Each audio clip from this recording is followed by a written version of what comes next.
This video covers a short post-panel discussion of two films screened at the 16th Annual Honolulu Surf Film Festival. Finding True North by Matty Schweitzer, about Josh Bogle's life story that finds positive meaning through water sports after a health trauma, and Dominic Valdivia's short body surfing film titled Flow Motion. We're so excited to be celebrating this festival, bringing it back for the summer, and we could not do this without one of our longtime, super loyal favorite sponsors, our major sponsor, Aqua Aston Hospitality. Thank you guys so much for always helping us. Thank you, and keeping this festival going. And we have another sponsor here with us tonight, the Surf News Network. Where are you, Gary? Thank you for helping us spread the word. Now, this festival is a behemoth of a program. I do believe we are one of the longest and biggest surf film festivals anywhere in the world. We screen so many films, and this cannot be done without the help of the Surf Film Festival Committee. So I'd like them to stand up as I know. We got Crystal Thornburg Homesey right there. Thank you, Crystal. And then Manny Aloha as well on our committee. There he is. Thank you guys so much. This festival could not be done without you. And I hope everyone has one of these programs. I'm going to go through some of the highlights. I'm not going to go through the whole thing like I've done every year, but just a few highlights other than today. So this weekend, is Randy here? Has anyone seen Randy Rarick? Well, Randy Rarick is an amazing man, and he has helped us get an amazing film, which is George Greeno's Six Pack, which is this Sunday. If you've never seen it before, this is definitely a treat, and I highly recommend you come sit in the front row and feel like you're in the barrels, you're in the waves. And Randy has gleefully volunteered to do a little talk story session afterwards, so please do come out for that this Sunday. Next up, we have a visiting filmmaker from with the film The Inevitable Return. Director Zach Zazima will be here on July 19th. The Inevitable Return is really one of my favorite films in this festival. It is a great story about indigeneity, about surfing, about care of the land, particularly in the area of San Diego. Very well done. It's really one of my favorite films. Please do come check it out. And again, director Zach Zazima will be joining us from San Diego here on July 19th. Other highlights include on Friday, July 25th, we're very excited to have the Surf Poets Society come here, along with, yes, the Surf Poets Society, many of them are here tonight, along with the screening of the film Krista Funk, First In, Last Out. Krista Funk, if you guys don't know, amazing photographer. She couldn't be here with us tonight, but she contributed a lot of amazing photographs she used to promote tonight's event of Larry. And then, of course, and now I'm gonna shout out like a lot of filmmakers in our Locals Only program. That's near the end of the festival on Saturday, August 2nd, and we have many of the filmmakers here. This is homegrown talent. I highly encourage everyone to come and check these out. This is the cutting edge of surf cinema, and I really enjoyed every single one of these films. So we have Nainoa Langer here. Where are you at? He's the director of Layers, Misto, and Maddox. Let's see, we have Vera Zambinelli, the director of Real Wahine of Hawaii Pake Salmon, and Pake Salmon here with us tonight as well. Amazing. And then I know that Jeff Hall is here. He's the director of Kaiwi Winds. Jeff, where you at? There he is. So please come out and support local filmmakers and Locals Only. Aside from that program though, we also have Dominic Valdivia. Where are you at, Dominic? Right here, he's the director of, oh my gosh, I have it here, it's Flow Motion, which is screening as part of our WAMP and Finding True North program, along with The Metaphysics of a Barrel, which is by Zachary Pink, who's also here with us tonight. We always love having local talent in our festival, and we really want to show that this is a global festival and that this program deserves to be seen everywhere and by everyone. And we're very, very happy to share it with our community here. And of course, at the very end of our festival, we have our closing event, Surfing Made in Hawaii, which is a talk story which has been held by our longtime collaborator, Anna Trent Moore, at the Bud Brown Film Archives. If you guys have never come to one of our closing nights, it's definitely a real big treat. She has organized a legendary panel of surfers who will be with us on that night to talk story, and it's just a really fun time, and you get to see really rare footage from Bud Brown, who is an amazing filmmaker and who shot many of our local surfers from Hawaii all around the world. So do join us for that. And so that's kind of like the highlights of our program. Please do check out everything in here. Also, I do want to give a shout out. I don't know if you guys went to the shop earlier, but we have these shirts. And of course, this folds out into this really, really cool design. We have the graphic artist here, Bryce Baker. Where's he at? Right there in the corner. He made our design. This is the back. Please do grab one at the shop when you have time. Well, thank you, the Honolulu Surf Festival and the Honolulu Museum of Art for creating this space. Not just for surf films, but for powerful stories that speak to the heart of who we are as people, as ocean lovers, and as a community. It's truly an honor to stand here and share Finding True North with you guys tonight.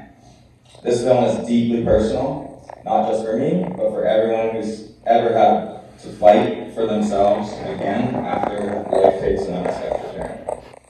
When I met Josh Bogle, I was immediately struck by his strength, not just physical, but spiritual. Here was a man who had every reason to give up after becoming a quadruple amputee.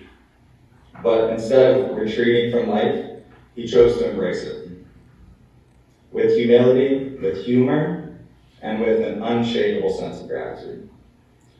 What began as a short film about adaptive surfing quickly became something much deeper. It became a story about resilience, about community, about the healing power of nature, and above all, the human spirit.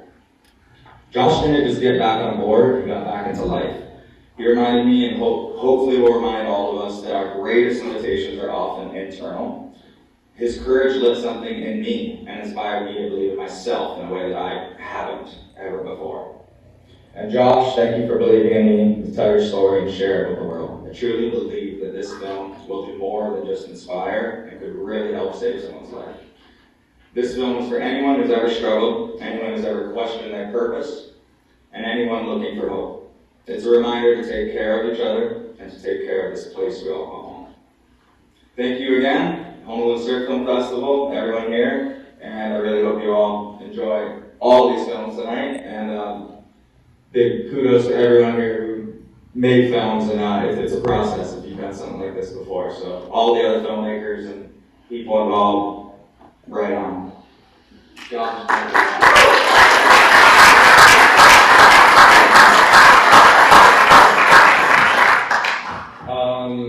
Yeah, I will learn to lean into the microphone a little more and share. But first I want to thank and be grateful for all of you guys for sharing your time this afternoon.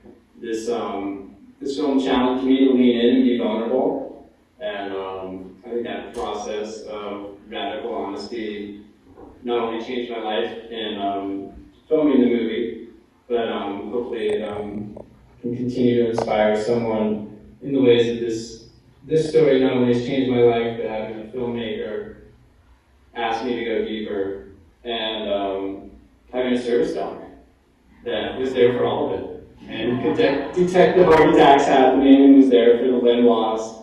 So yeah, thanks for sharing this story of unconditional love today. Yeah, aloha.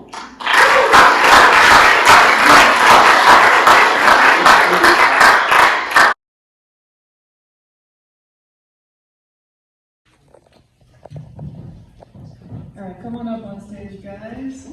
Kyle, over over here. Isn't she the sweetest? What a cute star. Okay, so I'm going to start with a few questions, and then we're going to move it to the audience. We are a little bit short on time today. I know our guests have to go somewhere, so we're going to keep it short. But first off, since we're fresh off of it, Finding True North, Matty, Josh, can you kind of start? Tell us about the start of this project and how it's like the origins of it. Yeah, so like we said in there, I met Josh at a beach cleanup, and I was just so taken away by his willingness and his passion to give back to the ocean. He really feels like he has to be giving back to the ocean. He feels like it's something he needs to be doing, and that was the biggest calling that I really was attracted to. And a few months later, COVID hit, and didn't have any more work, and decided we were going to go for it. We've done a few films, but I've never directed and produced and edited and shot one all myself.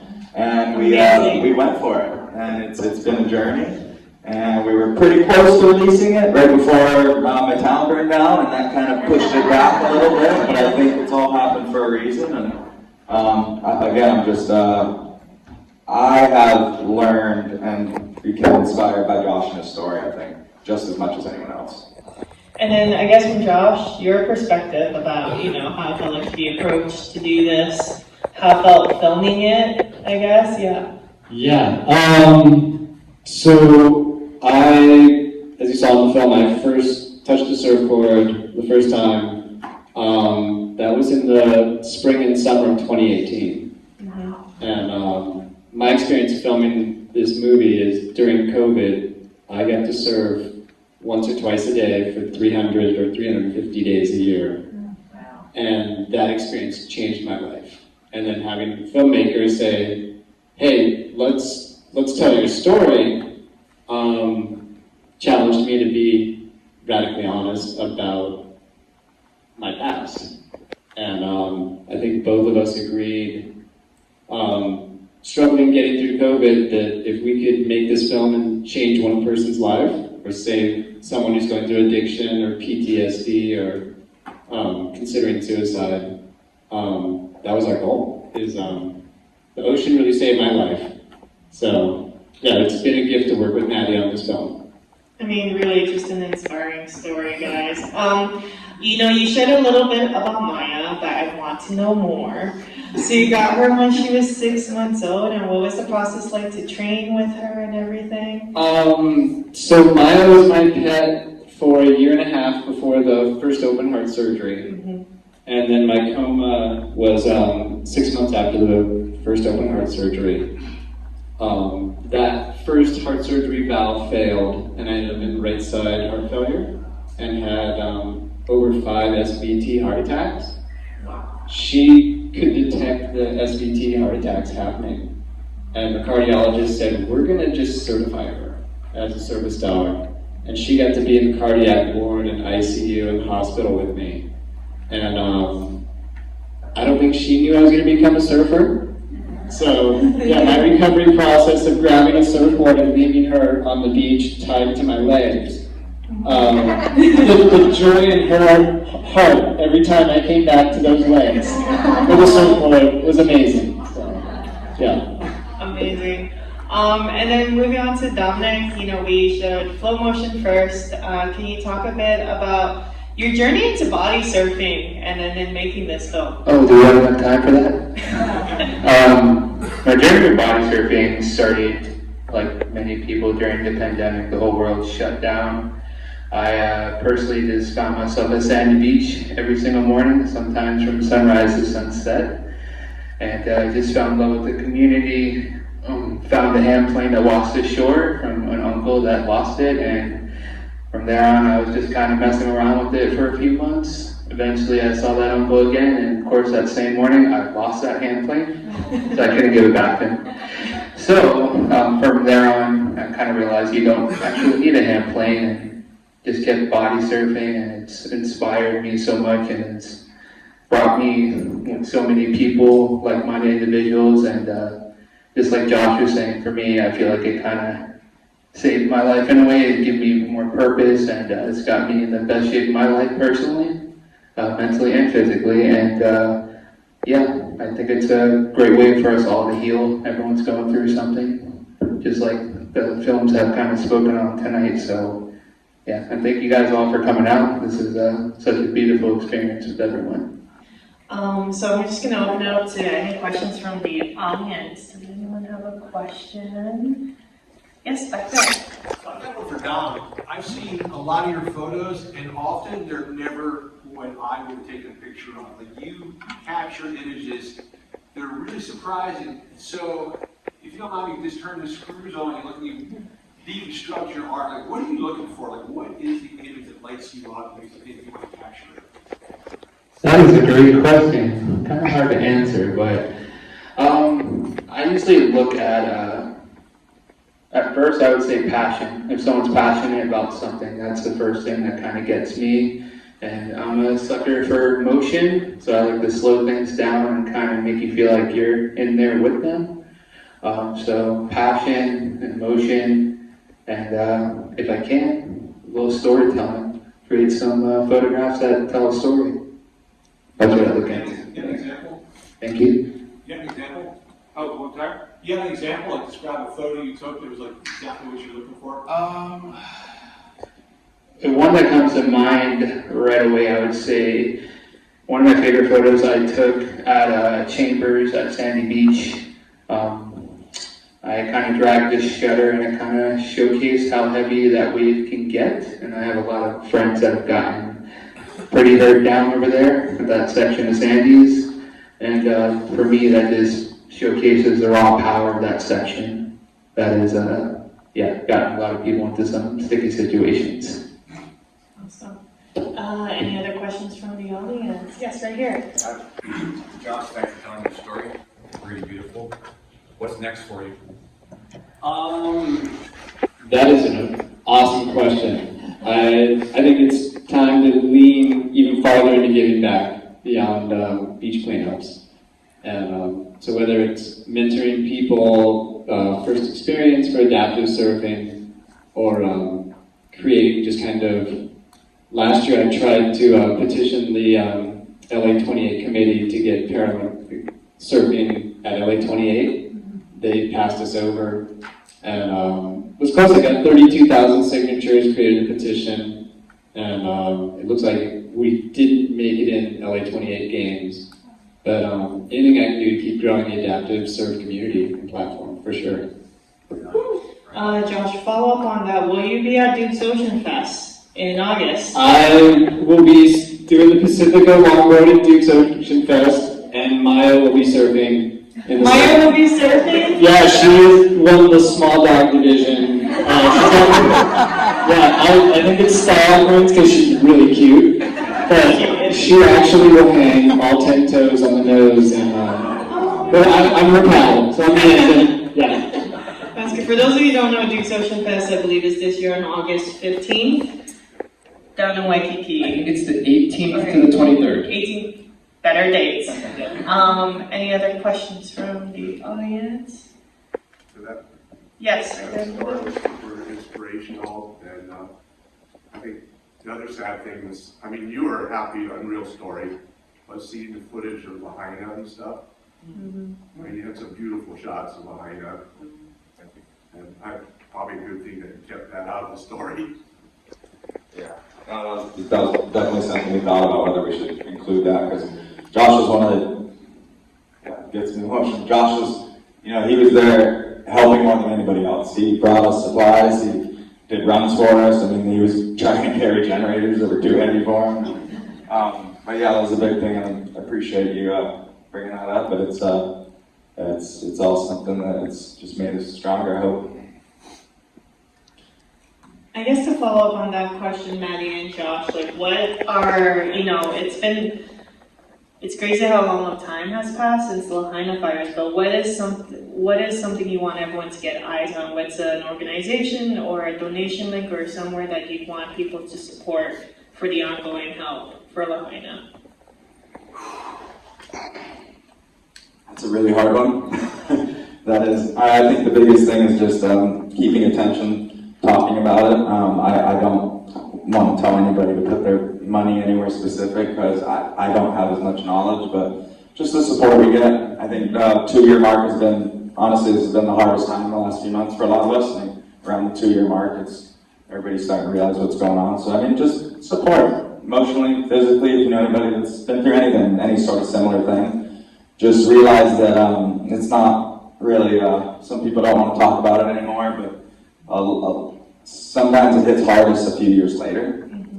So it's the only thing I could say, that any sort of big issue that anyone you know has had like that, whether it's losing a house or a friend, a family member, a lot of times, check in on them, even if it's 2 years later, because, things take time.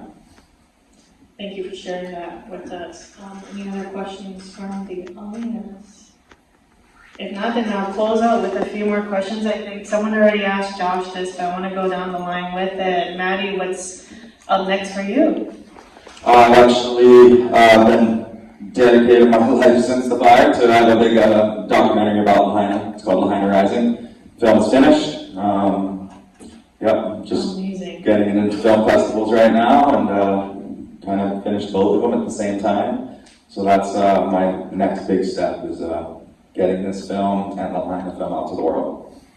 And then for you, Dominic, what's up next for you? What's that? What's next for you? Oh, I'm so sorry. I'm like, I'm kind of clear, guys. What's next for me? Just upcoming, hopefully, swell for summer. Get some more footage, maybe. I know, right? It's been a slow summer. Yeah, just get some more footage and hopefully put some more body surf short films together, documentary maybe in the future. Just stock footage, hoard footage and photos, and just tell some stories and share the love for body surfing and everything else in the ocean. And then, Josh, if you don't mind, I'm putting you on the spot to close us up, but do you have any last things to say to our audience here today? Yeah, actually somebody asked me a really interesting question a couple weeks ago on the last South Swell.